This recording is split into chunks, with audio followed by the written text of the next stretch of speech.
Le meilleur assureur qui va vous assurer à l'instant T, il pourra faire un contrat nickel, mais s'il ne vérifie pas que ce contrat évolue en même temps que votre situation, ben, il y aura un écart à indemniser.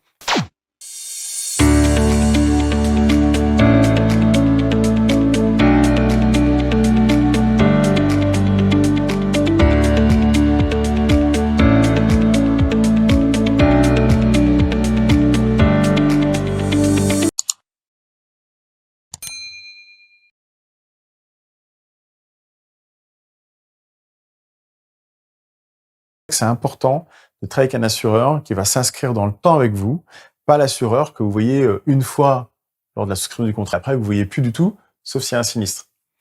Là, quand je dis ça, c'est que moi, je l'entends tous les jours, ça. Hein.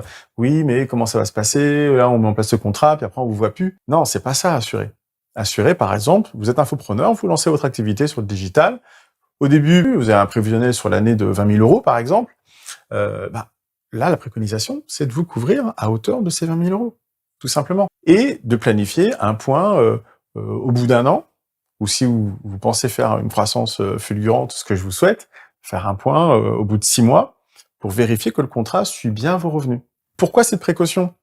Pour éviter de payer votre cotisation pour rien, parce que vous allez payer une cotisation sur une base de 20 000 €, et parce que vous n'aurez pas eu votre assureur pendant 5 ans ou 10 ans, vous vous retrouvez avec un chiffre d'affaires de 500 000 €, et puis le jour où voilà, vous avez un pépin un gros pépin, un accident, on vous indemnise à hauteur de 20 000 €, vous serez content. Là, vous direz, ça y est, encore les assureurs, j'ai payé ma prime de cotisation, ils n'indemnisent rien. Vraiment, attirer votre attention sur ce type de détails. Et ça, c'est pour ça que c'est important de travailler avec quelqu'un qui vous connaît et qui sera capable de vous raisonner. Le meilleur assureur qui va vous assurer à l'instant T, il pourra faire un contrat nickel, mais s'il ne vérifie pas que ce contrat évolue en même temps que votre situation, il y aura un écart à indemniser. Et c'est là que c'est déceptif. Et c'est là qu'il y a une mauvaise presse et réputation des assureurs. Travaillez avec un assureur qui vous connaît. C'est-à-dire, voilà, qui sait que vous allez évoluer, qui a discuté avec vous, qui s'est intéressé à votre projet. Et voilà, ça c'est la meilleure des choses pour se protéger.